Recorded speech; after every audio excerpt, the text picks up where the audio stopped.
जय हिंद। मैं हूं के साथ YSP सर। आज की क्लास में हम लोग पढ़ने वाले हैं क्लास 12th में फिजिक्स। क्लास 12th की फिजिक्स हम लोग बेसिक से पढ़ने वाले हैं, पूरे बेहतरीन तरह से पढ़ेंगे और पूरे अंत से जिस जोश से आज पढ़ने वाले हैं उसी प्रकार हम लोग पूरे चैप्टर को अच्छी तरह से मजबूती से पढ़ेंगे। ठीक है, हमारे साथ अंत तक बनिएगा तो कुछ बेहतरीन पाकर जाइएगा। ठीक है, चलिए देखिए कि हम लोग जानते हैं कि सबसे पहले जानेंगे 12th की फिजिक्स में ऐसे कौन कौन से चैप्टर है जो हम लोग का जो 12th का जो सिलेबस है। देखिए ध्यान दीजिएगा, एक मिनट ध्यान दीजिएगा इधर कि जो क्लास 12th के हम लोग की जो फिजिक्स है, क्लास 12th की हम लोग की जो फिजिक्स है,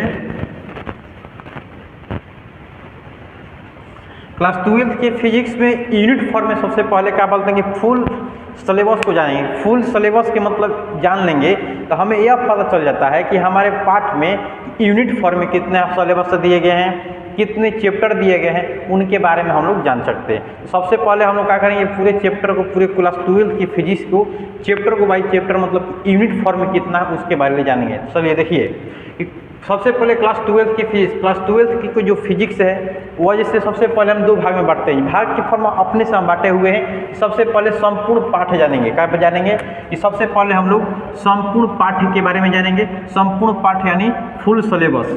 जो भी व्यक्ति क्लास 12th में अगर या हिंदी मीडियम से या इंग्लिश मीडियम से बाइलिंगुअल क्लास चलेगा। ठीक है, अब देखिए एक फॉर्म होगा इकाई के अनुसार, मतलब हम जितने भी यूनिट को जानेंगे, मतलब जितने भी पार्ट हैं उसको इकाई फॉर्म में जानेंगे। किस फॉर्म में? इकाई के फॉर्म में। अब ध्यान दीजिए, पहला जो हम लोग का इकाई आता है, पहला जो इकाई आता है हम लोग का स्थिर वैद्युतिकी का है। क्या आता है? स्थिर वैद्युतिकी यानी इलेक्ट्रोस्टैटिक।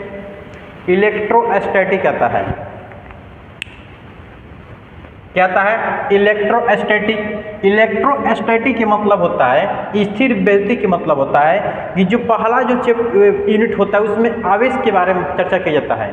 तो आवेश जो होता है, स्थिर के मतलब कि आवेश क्या होता है? रुका हुआ है। स्थिर के मतलब क्या होता है कि आवेश क्या है? रुका है। अब वैद्युतिक के मतलब इलेक्ट्रॉन, मतलब कि आवेश, उसके बारे में जो मतलब स्थिर आवेश के बारे में जब अध्ययन करते हैं उसी को बोलते हैं स्थिर वैद्युतिकी यानी इलेक्ट्रोस्टैटिक। इलेक्ट्रो के मतलब इलेक्ट्रॉन, स्टैटिक मतलब रुका हुआ। जिस जो इलेक्ट्रॉन मतलब कि आवेश यानी आवेश, जिस चार्ज मतलब कि आवेश रुका हुआ अध्ययन करते हैं उसी को बोलते हैं स्थिर वैद्युतिकी। ऐसा में जो रुका हुआ आवेश, रुका हुआ आवेश के बारे में हम क्या करते हैं? अध्ययन करते हैं, उसी को बोलते हैं स्थिर वैद्युतिकी। ऐसा में अब ध्यान दीजिए, दूसरा यूनिट हम लोग आता है, दूसरा यूनिट आता है विद्युत धारा यानी करंट इलेक्ट्रिसिटी। जो विद्युत धारा आता है हम लोग का, दूसरा में आता है हम लोग का विद्युत धारा यानी करंट इलेक्ट्रिसिटी। विद्युत धारा जिसमें कि जो आवेश है, जो हम लोग का आवेश है, जो हम लोग का आवेश क्या हो रहा है? अब चल रहा है, धीरे धीरे क्या कर रहा है? चल रहा हुआ। एक में क्या था? आवेश रुका था एकदम। आवेश क्या था? आवेश रुका था। लेकिन इसमें आवेश क्या हो रहा है? चल रहा है। धारा यानी करंट, धारा के रूप में क्या हो रहा है? चल रहा है। मान लेते हैं क्या है? इन्विएशन के फॉर्म में ये चालक पदार्थ है। अब इसमें कोई धारा प्रवाहित हो रहा है तो ये धारा क्या होता है? चलता जाता है, कंडक्टर रहता है कि नहीं? कोई चालक पदार्थ लेते हैं, मान लेते हैं क्या है? चालक तार है। इसमें जब धारा लगा तो धारा क्या होती है? धीरे धीरे धीरे धीरे क्या होती है? फ्लो होता है। देखिए फिजिक्स के मतलब इन्विएशन, अगर हम आपको इन्विएशन बोल दिए, समझना होगा कि क्या है? चालक पदार्थ है। माइंड में आना चाहिए कि चालक पदार्थ। अगर हम इसको बोल दिए पेन यानी मार्कर है, लेकिन पेन बोल दिए तो आपको पेन समझना है। ब्रेन में चीज़ को पता चलना चाहिए कि क्या है? पेन है। यानी इसको बोले हम कि क्या है? कि कंडक्टर यानी चालक पदार्थ है। तो जब इसमें चालक बोल दिए तो आपके माइंड में चलना चाहिए कि चीज़ क्या है? चालक पदार्थ है। ऐसा में जब इसमें धारा की क्या हो रहा है? फ्लो हो रहा है, प्रवाह हो रहा है, उसी को बोलते हैं विद्युत धारा। ये जो यूनिट आता है हम लोग का यूनिट नंबर 2 आता है विद्युत धारा। अब ध्यान दीजिए, यूनिट नंबर जो हम लोग 3 की बात करते हैं, यूनिट नंबर मतलब कि 3 आता है कि विद्युत धारा का चुंबकीय प्रभाव यानी चुंबकत्व, magnetic effect of current, magnetism. इसके मतलब होता है कि विद्युत धारा क्या हो रहा है कि मान लीजिए इसमें धारा की जो प्रवाह हो रहा है, इसमें क्या हो रहा है कि चुंबकीय उत्पन्न हो रहा है। जब किसी चालक पदार्थ के पास जाइएगा ना, जब धारा प्रवाहित होता है तो उसके संपर्क के दूर ही रहिएगा, इतना पकड़िएगा, इसका होता है खींच लेता है, उसी को बोलता है मैग्नेटिक यानी चुंबकत्व उत्पन्न होता है। क्या होता है? चुंबकत्व उत्पन्न होता है। तो वही बोला है कि विद्युत धारा का चुंबकीय प्रभाव। अभी धारा में क्या हो रहा है? चुंबकीय प्रभाव उत्पन्न हो रहा है। अभी अपना क्या कर रहा है? धारा चुंबकीय प्रभाव उत्पन्न कर रहा है। इसमें धारा की क्या हो रही है? प्रवाह हो रहा है, लेकिन इसमें क्या हो रहा है? चुंबकीय प्रभाव उत्पन्न हो रहा है। ऐसा समझ में? चलिए, ये यूनिट हम लोग का होता है 2 ना। अब यूनिट नंबर हम लोग का 3 होता है। यूनिट नंबर 4 में आते हैं कि विद्युत चुंबकीय प्रेरण या प्रत्यावर्ती धारा। विद्युत चुंबकीय प्रेरण के मतलब होता है कि जब कोई धारा की प्रवाह हो रहा है, और वह धारा क्या हो रहा है? ध्यान दीजिए, मान लीजिए कोई यहाँ पे डीजे बज रहा है, तो हम लोग के शरीर में क्या होता है? इमोशन जगता है कि डीजे बजता है, तो इससे क्या करता है? शरीर करता है कि नहीं? मतलब कि डीजे बजते समय जब कोई गाना बजता है तो इमोशन होता है, इना कि उसके संपर्क में हम रहते हैं, संपर्क में नहीं रहते हैं, लेकिन हमारे शरीर में क्या होता है? इमोशन जगता है, नाचने के लिए, हिलने के लिए, डुलने के लिए। होता है कि नहीं ऐसा?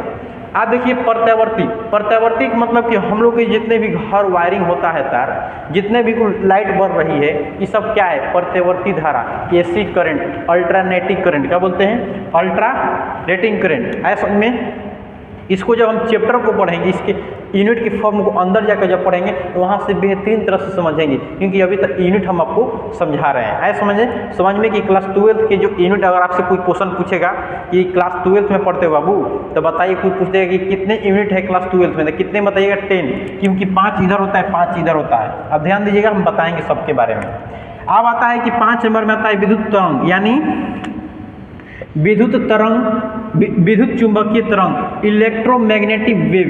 अब ये जो धारा होता है, मान लीजिए अब जो आवेश है, धारा है, प्रवाह हो रहा है, इस तरंग के रूप में, यानी तरंग के रूप में फ्लो करते करते कहाँ जाता है? एक बिंदु से दूसरे बिंदु तक जाता है। वही बोला कि विद्युत चुंबकीय तरंग, यानी विद्युत चुंबकीय तरंग के बारे में हम लोग अध्ययन करेंगे कि विद्युत चुंबकीय, जिस प्रकार आप लोग देखे होंगे कोई तालाब होता है ना, जब किसी तालाब में आप क्या करते हैं कि ढेला दिखते हैं, आप करिए, हम बोले ना कि जब इमेजिनेशन बोलेंगे करने के लिए, तो मान लीजिए कुछ तालाब है, जब तालाब में ढेला बिकते हैं तो वो फ्लो करते करते कहाँ तक जाता है? किनारों तक जाता है। फ्लो करते करते पूरे किनारों तक चला जाता है ना। देखो कि नहीं, मान लीजिए हमारा ये क्या है? तालाब है। जब आप ढेला बिकते हैं तो फ्लो करते करते कहाँ तक जाता है? पूरे किनारों तक चला जाता है। यानी मान लीजिए कोई रसरी ऐसे लेते हैं, ऐसे ऐसे करते हैं, तो यहाँ से जब ऐसे ऐसे ऐसे ऐसे करते हुए कहाँ जाता है? अंत तक जाता है कि नहीं? तो ये फ्लो यानी तरंग उत्पन्न होता है। क्या होता है? तरंग उत्पन्न होता है। उसी को बोलते हैं विद्युत चुंबकीय तरंग, इलेक्ट्रोमैग्नेटिक वेव। इसके बारे में अध्ययन करने वाले हैं यूनिट नंबर 5 में। अब आता है 6 नंबर पे आता है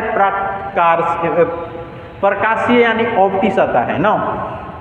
ध्यान दीजिए, ये 6 नंबर में हम लोग आता है प्रकाशिकी आता है, यानी ऑप्टिक्स आता है। तो ऑप्टिक्स के बारे में हम लोग जानेंगे, ठीक है? ध्यान दीजिए, अब ये जो ऑप्टिक्स होता है कि मतलब ऑप्टिक्स का मतलब प्रकाश के मतलब किसी वस्तु को देखने या दिखाने के फॉर्म में। मान लीजिए हम यह का एक मार्कर है, इस मार्कर को क्या कर रहे हैं? देख रहे हैं कि नहीं? किसी वस्तु को देखने या दिखाने में। मान लीजिए यहाँ पे क्या हो गया, हम लोग को मिरर आ गया, दर्पण, क्या करते हैं? बबरी झाड़ते हैं, यानी किसी वस्तु को देखने या दिखाने के काम में आता है। कोई लेंस लगा लेते हैं, चश्मा में लेंस, जैसे चश्मा पहनते तो लेंस लगा लेते हैं, तो क्या होता है? किसी वस्तु को दिखने या दिखाने का काम करता है। जैसे में टेलीस्कोप, गैलीलियो ने जो खुद किया था चंद्रमा को देखने के लिए, जब हम टेलीस्कोप लगा लेते हैं, देखते हैं, तो किसी वस्तु को क्या करते हैं? टेलीस्कोप के माध्यम से हम देखने या दिखाने काम करते हैं। ऐसा में कि टेलीस्कोप, जिसके बारे में मतलब किसी भी वस्तु को देखने या दिखाने के बारे में जब हम अध्ययन करते हैं, उसी को बोलते हैं प्रकाशिकी। ऐसा में समझ गए होंगे प्रकाशिकी के बारे में। जब प्रकाशिकी, जब ऑप्टिक्स चैप्टर को जब चालू करेंगे तब पूरे बेहतरीन तरह से हम लोग पढ़ने वाले, मौज मस्ती के साथ, ठीक है? आप देखिए, अब आता है हम लोग का विकिरण, यानी आता है विकिरण यानी दिव्य प्रकृति, डबल नेचर लाइट। जब जो लाइट आता है, यहाँ पे आते हैं हमारे मैक्सवेल जी, एक वैज्ञानिक थे, डी ब्रोगली वैज्ञानिक, जो फिजिक्स या केमिस्ट्री के फॉर्म में बहुत ही अज्ञात बताए थे। डी ब्रोगली के बारे में आप लोग जानते होंगे कि डी ब्रोगली एक वैज्ञानिक होते हैं जो केमिस्ट्री के फॉर्म में बहुत तरह से अपना उपयोग किया है। अब ध्यान दीजिएगा, अब इन्होंने बताता है कि जो प्रकाश होता है, सूर्य से जो प्रकाश होता है हम लोग को, ये जो सूर्य की जो प्रकाश होता है, ध्यान दीजिए, कि जो सूर्य के प्रकाश होता है वह डबल नेचर के फॉर्म में आता है, वह डबल नेचर के फॉर्म में आता है, मतलब कि कोण और कोण के रूप में आता है। क्या आता है कि कोण के रूप में आता है, कोण और तरंग के रूप में आता है। कौन बताते हैं? हमारे डी ब्रोगली जी बताते हैं कि जो वायुमंडल में जितने भी है कण है, डस्ट है, ये क्या है, छोटे छोटे छोटे छोटे पार्टिकल के रूप में उड़ रहे हैं। किसने बताया? डी ब्रोगली जी बताएं। आप कहें कि जितने भी सूर्य की जो प्रकाश होता है वह तरंग के रूप में आता है हमारे पृथ्वी पर। कौन बताएं? डी ब्रोगली जी। जब हम ऑप्टिक्स चालू करें तो वहाँ पे इतना अच्छे से पढ़ने वाले हैं कि किस प्रकार हमारे डी ब्रोगली जी आते हैं। तो प्रकाश हमारे पृथ्वी पर कैसे आता है, वहाँ पे न्यूटन जी बताते हैं कि कोण के रूप में सीधी रेखा में आता है। हाइगेस जी आते हैं, वो भी कहते हैं कि ना इसे आता है तरंग के रूप में। ऐसे बहुत सारे वैज्ञानिक आते हैं, अपना अपना परिचय देते हैं। उसके बारे में भी हम लोग अध्ययन करने वाले हैं। विकिरण मतलब कि सूर्य के प्रकाश बहुत दूर है, सूर्य है ना बहुत दूर, हम यहाँ पे हैं, उनके प्रकाश हमारे पृथ्वी तक कैसे आता है, जैसे में हमारे शरीर तक आता है प्रकाश। ऐसा थोड़ा करते हैं कि सूर्य से अपने शरीर में एक चालक तार लगाते हैं, छड़ लगाते हैं, वहाँ से गर्म होकर हमारे शरीर गर्म होता है। ऐसा तो काम करते नहीं हैं, ऐसा करते हैं नहीं, लेकिन वहाँ से विकिरण के माध्यम से आपको क्वेश्चन पूछेगा कि सूर्य के प्रकाश पृथ्वी का आता है तो गर्माहट महसूस होता है, किसके कारण? तो विकिरण के कारण। क्या होता है? विकिरण के कारण हमें क्या होता है? गर्माहट महसूस होता है। और देव मतलब दिव्य प्राकृतिक, दिव्य प्राकृतिक नेचर, डबल नेचर लाइट, जो डबल के फॉर्म में, कोण के रूप में, तरंग के रूप में डबल फॉर्म में आता है, उसी के बारे में अध्ययन करने वाले हैं। ठीक है, आप देखिए 8 नंबर जो यूनिट हम लोग का आता है परमाणु यानी नाभिक। परमाणु यानी नाभिक यानी सबसे छोटे पदार्थ को क्या बोलते हैं? परमाणु बोलते हैं। और उसके अंदर के भाग को न्यूक्लियस बोलते हैं यानी नाभिक बोलते हैं। जिसका नाभिकीय फिजिक्स स्ट्रॉन्ग होता है वह सबसे महान व्यक्ति होता है। जैसे में हमारे देश एक अमेरिका है, उसके पास नाभिकीय जो नाभिकीय न्यूक्लियस जो फिजिक्स है उसका स्ट्रॉन्ग है, पूरा स्ट्रॉन्ग है नाभिकीय फिजिक्स। किसका? हमारे देश, कौन सा देश? अमेरिका का जो नाभिकीय मतलब न्यूक्लियस फिजिक्स जिसका स्ट्रॉन्ग होता है वह बहुत मजबूत होता है। तो उस देश का नाभिकीय फिजिक्स क्या है? स्ट्रॉन्ग है, उससे महान व्यक्ति बन गए। उसके पास हाइड्रोजन परमाणु बम है, उससे सभी देश थोड़ा थोड़ा डराता है। क्यों? उसके पास क्या है? हाइड्रोजन परमाणु बम है, न्यूक्लियस परमाणु है। समझ में? जो मतलब कि जिसके परमाणु के बारे में, इससे इलेक्ट्रॉन आता है, प्रोटॉन आता है, न्यूट्रॉन आता है। यह नाभिक हो गया, मान लीजिए नाभिक हो गया, इसके ऊपर जो इलेक्ट्रॉन होता है किस तरह चक्कर काटता है, क्यों चक्कर काटता है, काहे चक्कर काटता है। इसके अंदर जो प्रोटॉन और न्यूट्रॉन होता है, न्यूट्रॉन पे आवेशहीन होता है लेकिन इस पर पॉजिटिव होता है, इलेक्ट्रॉन पे माइनस होता है। आखिर ऐसा क्यों? उसके भी माध्यम में जाने वाले प्रकाश और नाभिक में। ठीक है, चलिए अब आता है हम लोग को यूनिट नंबर आता है 9। जो यूनिट नंबर 9 आता है अर्धचालक बोलते हैं इसको। क्या बोलते हैं? अर्धचालक यानी सेमीकंडक्टर। सेमीकंडक्टर का कोई दूसरा नाम होता है इलेक्ट्रॉनिक। क्या होता है? इलेक्ट्रॉनिक। तो आइए इलेक्ट्रॉनिक के बारे में अध्ययन करते हैं। अब ध्यान दीजिएगा, इसी के साथ साथ है जो 5 चैप्टर था ना हम लोग का, सॉरी चैप्टर नहीं unit, first unit, second, third, 4 और 5 यूनिट था। इन पांचों हम लोग यूनिट को ध्यान दीजिएगा, इन जो पांचों यूनिट होता है ना, इस पांचों यूनिट को बोलते हैं इलेक्ट्रो, क्या बोलते हैं? इलेक्ट्रॉनिक,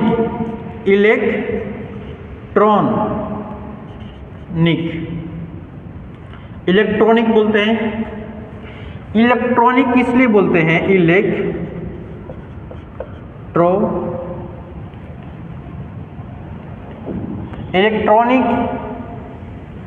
या इसको बोलते हैं इलेक्ट्रिकल है, इसको बोलते हैं इलेक्ट्रिकल, जिसमें इलेक्ट्रॉन की प्रवाह तेजी से होता है, इलेक्ट्रिकल बोलते हैं इसको ना। अब ध्यान दीजिए, यहाँ पे लिखा हुआ है इस जो पांचों को बोलते हैं इलेक्ट्रिकल। क्या बोलते हैं? इलेक्ट्रिकल। इसका जो वोल्ट होता है हाई वोल्ट होता है। क्या होता है? High volt.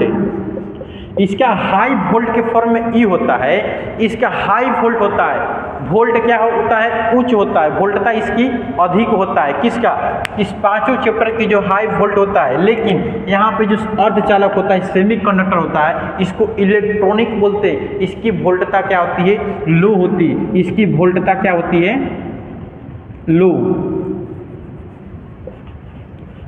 लो वोल्ट होता है। इसका वोल्ट क्या होता है, लो होता है, यानी कम होता है। इसका वोल्ट क्या होता है, अधिक होता है। इसका वोल्ट अधिक होता है। इसका जो वोल्ट अधिक होता है इसको बोलते हैं इलेक्ट्रिकल। इसका हाई वोल्ट है, तो हाई वोल्ट जिसके संपर्क में आएगा वो क्या होगा, झटका मारेगा तो मर जाएगा, हेरा जाएगा। जैसे में हम लोग 120 220 से आता है 240 440 880 1100 वोल्टेज का लाइन आता है ना। इससे में हम लोग देखे होंगे कि हम लोग के घर में क्या होता है, 220 वोल्ट का आता है हम लोग का धारा आता है ना। हम लोग के घरों में क्या आती है कि 220 वोल्ट की धारा आता है। अब ये 220 जो वोल्ट होता है हम लोग का, 220 वोल्ट की जो धारा आता है, ये घरों में बल्ब तार फ्रिज कूलर चलाने के लिए आता है 220 वोल्ट। जितने भी है वो जो बल्ब जल रहा है ये सब क्या है, 220 वोल्ट पर जलता है। घरों में जो बल्ब जलता है वह 220 वोल्ट पर जलता है। लेकिन ध्यान दीजिएगा 220 वोल्ट पर जलता है, इसके संपर्क में आता है तो बहुत एकदम स्पीड में झटका देता है। लेकिन अधिक तेजी से अगर आप उसके संपर्क में आ गए जान भी लेगा कि नहीं।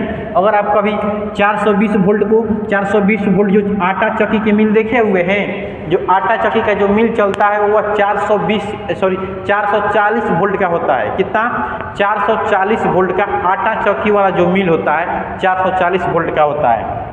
अब 880 वोल्ट जो होता है धान कूटने वाले जैसे मशीन देखे होंगे कि रोड पर देखे होंगे कि मशीन जो चलती है, बड़े बड़े मशीन चलती है, उसमें जो वोल्ट जाती है 880 वोल्ट जाता है। धान के चक्की के मिल को चलाने के लिए 880 वोल्ट जाता है। ऐसा में आप ध्यान दीजिएगा। अब ये जो 1100 वोल्ट आता है, क्या 1100 जो वोल्ट आता है हम लोग का, जैसे 1100 वोल्ट देखे होंगे कि गाँव के जो बाहर जो ट्रांसफार्मर होता है ना, गांव के बाहर जो ट्रांसफार्मर लगा होता है उसमें 1100 वोल्टेज होता है। कितना, 1100 वोल्टेज उस पर लिखा होता है कि 1100 वोल्टेज उस पर लिखा होता है। गांव के बाहर की जो ट्रांसफार्मर होता है उस 1100 वोल्टेज। एक बार इसको स्क्रीनशॉट ले लीजिए ना, हम इस पर कॉलम उगाएंगे तो क्या होता है कि गिमिज हो जाएगा ना। स्क्रीनशॉट लीजिए एक बार तो आयो आप लोग स्क्रीनशॉट ले लिए होंगे। अब ध्यान दीजिएगा। अब जैसे गांव के बाहर की जो ट्रांसफार्मर होता है इसमें क्या होता है कि 1100 वोल्टेज होता है ना, हाई वोल्टेज होता है। अब इसी के फॉर्म में देखो कि 11,000 का नाम सुने हैं, 11,000 का जो वोल्टेज आता है। गांव के जो बाहर बड़ा ट्रांसफार्मर लगा होता है, जो गांव के बाहर ट्रांसफार्मर, मान लीजिए हमारे पास क्या है 10 गांव है, हमारे पास नहीं, मान लीजिए 10 गांव है। 10 गांव को जो ट्रांसफार्मर दे रहा है लाइन वो 11,000 हो गया। और जो गांव में आ रहा है जो ट्रांसफार्मर आ रहा है उससे क्या आ रहा है, 1100 आ रहा है ट्रांसफार्मर में वोल्ट आ रहा है। लेकिन उससे बाहर वाला जो बड़का लगा हुआ है, मतलब कि गांव में जो ट्रांसफार्मर लाइन आता है वो 11,000 आता है। गांव बहुत बड़ा गांव का मतलब नहीं, 10 गांव के लिए मतलब कि हम एक मिनिमम लिए कि 10 गांव के लिए जो ट्रांसफार्मर से लाइन आता है वो 11,000 आता है। कितना, 11,000। गाँवों के बाहर ट्रांसफार्मर, गाँव के बाहर की जो ट्रांसफार्मर है और जो गांव में ट्रांसफार्मर वो 11,000 और गांव के बाहर वाला ट्रांसफार्मर वो 11,000 वोल्ट और गांव में जो ट्रांसफार्मर है 1100 वोल्ट। अब ध्यान दीजिएगा जो 22,000 जो वोल्ट होता है, ध्यान दीजिए 22,000 का जो वोल्ट आप लोग देखे होंगे, जैसे मेट्रो ट्रेन चलती है, मेट्रो ट्रेन देखे हैं ना, तो उस पर क्या होता है कि 22,000 वोल्टेज होता है। ट्रेन चलती है, जो रेलगाड़ी चलती है वो 22,000 की वोल्टेज पे चलती है। और उस सब की अगर मान लीजिए हाई वोल्टेज वाला होता है, हाई वोल्टेज के अगर संपर्क में आएंगे तो लियो बाबू सटकलू बुनियापुरी बटियू, मतलब कि जब हाई वोल्टेज के संपर्क में गए तो मर जाइएगा। मरे हैं कि नहीं, मरबे ना करिएगा, हाई वोल्टेज के संपर्क में जाइएगा तो। अब वही दूसरों ने क्या होगा, बुनियापुरी बटाएगा। अब हाई वोल्टेज के संपर्क में आएंगे तो दूसरे क्या होगा, बुनियापुरी बटाएगा, मतलब कुछ दिन बाद क्या होगा, मर जाइएगा तो बुनियापुरी बटाएगा। तो वही बात बोले हैं कि हाई वोल्ट में लियो बाबू सटक लियो, सटक लो मतलब सटना, अब बोनीपुरिया बटना, इसलिए हाई वोल्टेज के कभी भी संपर्क में मत रहना। आया समझ में? या हाई वोल्टेज के संपर्क में नहीं रहना होगा। आप देखिए, आप 33,000 वोल्टेज देखे होंगे कि जो खेतों में बड़े बड़े टावर लगा होता है, बड़का बड़का खंभा वाला, और चोट चोट की आवाज़ सुनाई देता है। क्या होता है कि चोट चोट की आवाज़ इसमें क्या होता है? चोट चोट चोट चोट की क्या होता है? आवाज़ आती है। जिसमें चोट चोट की क्या होती है? आवाज़ आती है। वह 33,000 वोल्टेज होता है। 33,000 वोल्टेज की उसमें धारा की क्या होती है? प्रवाह होता है। वो क्या होता है उसमें? हाई वोल्टेज, मतलब इलेक्ट्रिकल। तो आप पांचों चैप्टर में हम लोग क्या करेंगे कि हाई वोल्टेज के बारे में हम लोग अध्ययन करेंगे। लेकिन ये जो अकेले आता है अर्धचालक यानी सेमीकंडक्टर, इलेक्ट्रॉनिक्स, जैसे छोटे छोटे जैसे पदार्थ देखे होंगे, 5 वोल्ट का देखे होंगे, 10 वोल्ट का, 15 वोल्ट का, ये क्या कहा? जैसे छोटे को घड़ी देखे होंगे कि नहीं? जो हम लोग क्या करते हैं कि जो घड़ी पहन कर चलते हैं उसमें 5 वोल्टेज, 3 वोल्टेज, 2 वोल्टेज का लगा होता है कि नहीं? हाथ जीभ से भी छूते हैं, लाइन नहीं मरता है, करंट थोड़ा सा छोड़ा देता है। लेकिन इसको छू लीजिएगा तो जीभ से चल जाइए बाबू, कहाँ भेटो ना होगा कहीं और से। ठीक है, इसमें 5 वोल्टेज, 10 वोल्टेज, जैसे छोटे छोटे बल्ब जलते हैं, ये 5 वोल्टेज का बैटरी होता है, छोटा छोटा बैटरी आता है, 10 वोल्ट का, 9 वोल्ट का, 12 वोल्ट का, 15 वोल्ट का, सब बैटरी आता है। उसमें उतना करंट नहीं होता है, लेकिन यूस वाला में क्या होता है? हाई वोल्टेज होता है। क्या होता है? हाई वोल्टेज है। इसमें कम वोल्टेज। तो अर्धचालक में बहुत कम वोल्टेज। इलेक्ट्रॉनिक के सामान कोई भी आता है तो बहुत कम वोल्टेज का होता है। ऐसा समझ में? तो समझ रहे होंगे आप लोग। तो इसके अर्धचालक को जब चालू करेंगे तो बहुत अच्छी तरह से पढ़ेंगे उसमें कि कैसे हम लोग की जो बल्ब जलता है, जैसे एलईडी बल्ब जलता है, छोटे छोटे बल्ब जो बनता है कैसे बनता है, वो अगर साल भर के बाद अगर फ्यूज होता है तो क्यों फ्यूज हो जाता है, उसके बारे में भी अध्ययन करेंगे। किसमें? तो सेमीकंडक्टर में। ठीक है, आप देखिए, अब आता है संचार व्यवस्था के माध्यम। कि संचार व्यवस्था के माध्यम क्या होता है? संचार प्रणाली क्या होता है? कम्युनिकेशन क्या कहलाता है ना? कम्युनिकेशन यानी संचार के मतलब ये होता है कि जब हम किसी व्यक्ति के पास क्या करते हैं कि फ़ोन करते हैं कि हेलो खाना खा लिया ना, कोई फ़ोन करता है खाना खा लिए बाबू, वो कहता है कि हाँ खाली खाली, मतलब कि हमारा जो बातों को एक स्थान से दूसरे स्थान तक क्या करता है? पहुंचाता है। तो यह संचार प्रणाली के माध्यम से अभी हम अपने क्या करें? साउंड को रिकॉर्ड कर रहे हैं। अभी हम पढ़ा रहे हैं तो साउंड को क्या कर रहे हैं? रिकॉर्ड कर रहे हैं। अब फिर ये क्या हो रहा है? रिकॉर्ड आपके मोबाइल में चल रहा है। ये क्या हो रहा है? कम्युनिकेशन यानी संचार के माध्यम से ये कार्य हो रहा है। वो कैसे होता है और किस तरह होता है, जब यूनिट नंबर 10 को जब हम पढ़ेंगे संचार व्यवस्था को, तो पूरी अच्छी तरह से पढ़ने वाले हैं। जो न्यू इनिशिएटिव हम लोग का आया हुआ है इसको हटाया गया है, कम बताया गया है, लेकिन हम लोग पूरी अच्छी तरह से बेहतरीन तरह से क्लास 12 में पढ़ने वाले हैं। ठीक है, चलिए हम लोग का जो पहला यूनिट आता है स्थिर वैद्युतिकी आता है। कौन सा आता है? स्थिर वैद्युतिक इलेक्ट्रोस्टैटिक। तो आइए हम लोग इलेक्ट्रोस्टैटिक के बारे में अध्ययन करते हैं। ठीक है, चलिए इस सबको मिटा देते हैं एक बार। अगर इसको फोटो लेना चाहते हैं तो ले लीजिए ना। ठीक है, तो आई होप आप लोग फोटो ले लिए होंगे। चलिए इसको मिटाते हैं हम।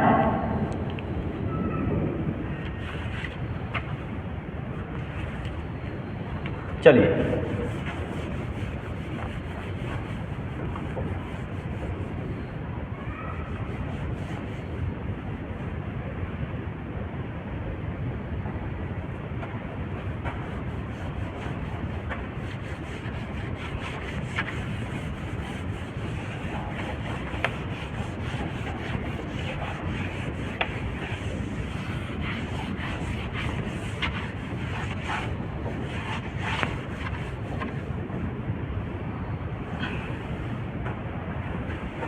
अब देखिए, हम लोग स्थिर वैद्युति यानी स्टैटिक इलेक्ट्रिक का क्या करते हैं? इलेक्ट्रोस्टैटिक का हम लोग शुरुआत करते हैं। स्थिर वैद्युति की ध्यान दीजिएगा।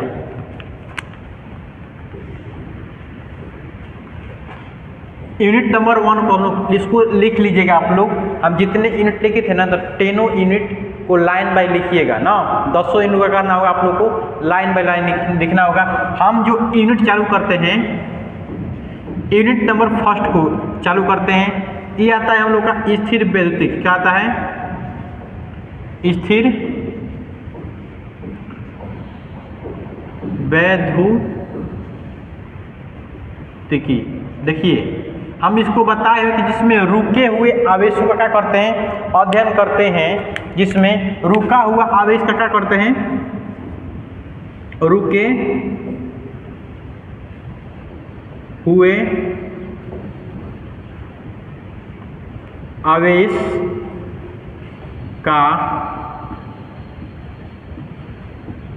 अध्ययन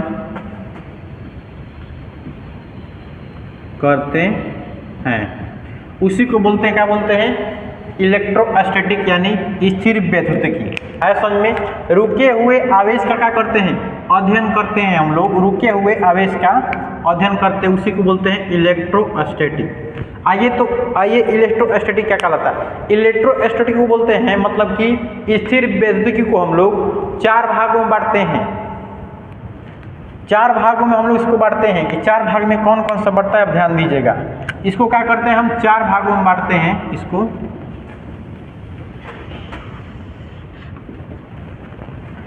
इस 4 भाग में बढ़ता है।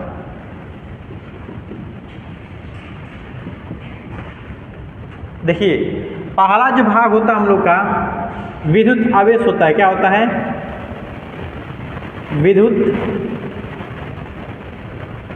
आवेश होता है। ओकरा बाद आता है हम लोग का विद्युत क्षेत्र आता है। क्या होता है,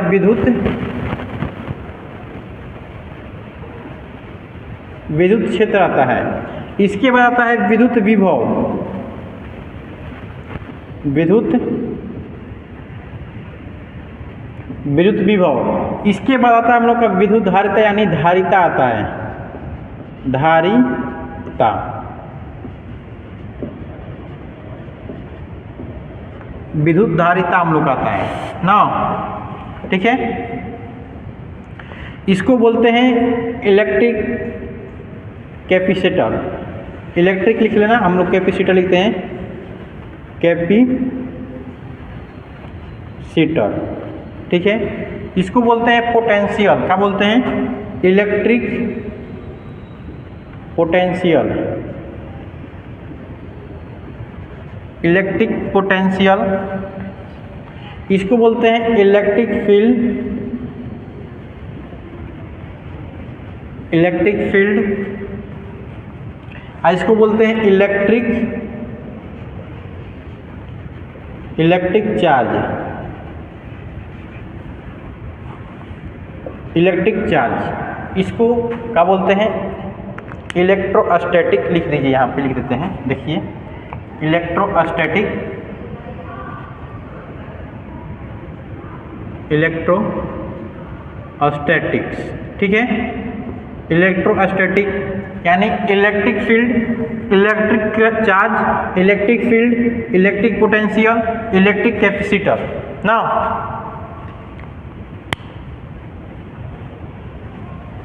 अब ध्यान दीजिए, अब ये जो 2 भाग को जब हम मिला देते हैं, ये 2 भाग को जब हम मिला देते हैं, एक चैप्टर का निर्माण होता है। क्या होता है, एक चैप्टर का हम लोग का निर्माण हो जाता है। पहला चैप्टर इसको बोलते हैं, जब विद्युत आवेश और विद्युत क्षेत्र को जब हम मिलाते हैं तब फर्स्ट चैप्टर का निर्माण होता है। और जब ये दोनों को जब हम मिला देते हैं तो सेकेंड चैप्टर का निर्माण होता है। कितना,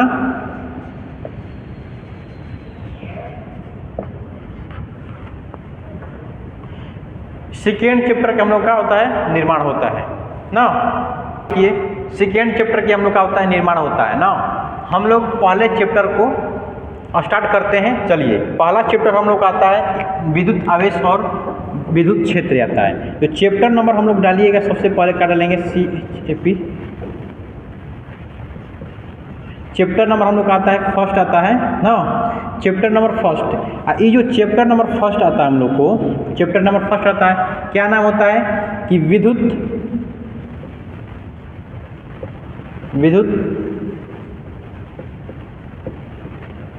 आवेश और विद्युत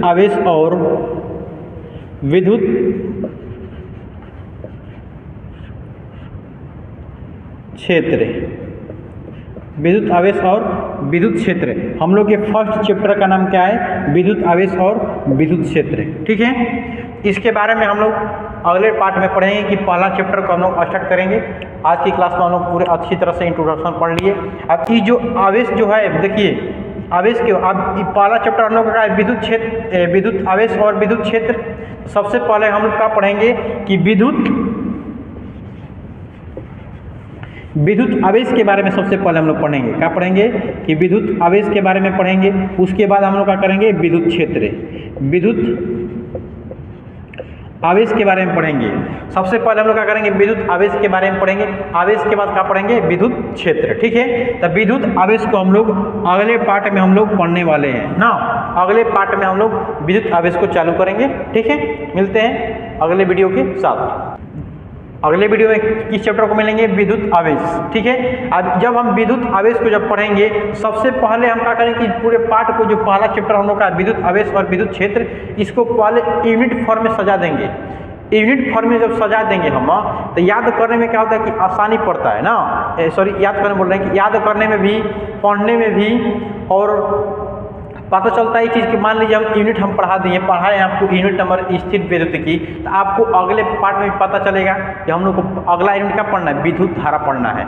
उसके बाद विद्युत धारा का चुंबकीय प्रभाव, मतलब अगला पढ़ते जाएंगे तो क्या पता हमको चलते जाएगा कि हमको कौन सा पार्ट पढ़ना है, पता चलेगा कि नहीं। उसी प्रकार हम लोग पढ़ेंगे कि जब विद्युत आवेश को जब हम चालू करेंगे, बहुत अच्छा से पढ़ेंगे उस समय कि विद्युत आवेश जो यूनिट फॉर्म में सब पहले बांटेंगे कि यूनिट फॉर्म में पहले लिख कर लाएंगे, जिस प्रकार आज लिख कर लाए थे उसी प्रकार लिख लेंगे। अगर यहाँ पे लिख पाएंगे तो बहुत समय लगेगा, क्योंकि हम लोग को कम से कम ना तो 10-15 वो आएगा यूनिट, है समझ में। टॉपिक यूनिट फॉर्म में मतलब कि टॉपिक के फॉर्म में पहले टॉपिक आएगा, 10-15 को आएगा, तो उतना लिखने वाले में ही हमको टाइम बीत जाएगा।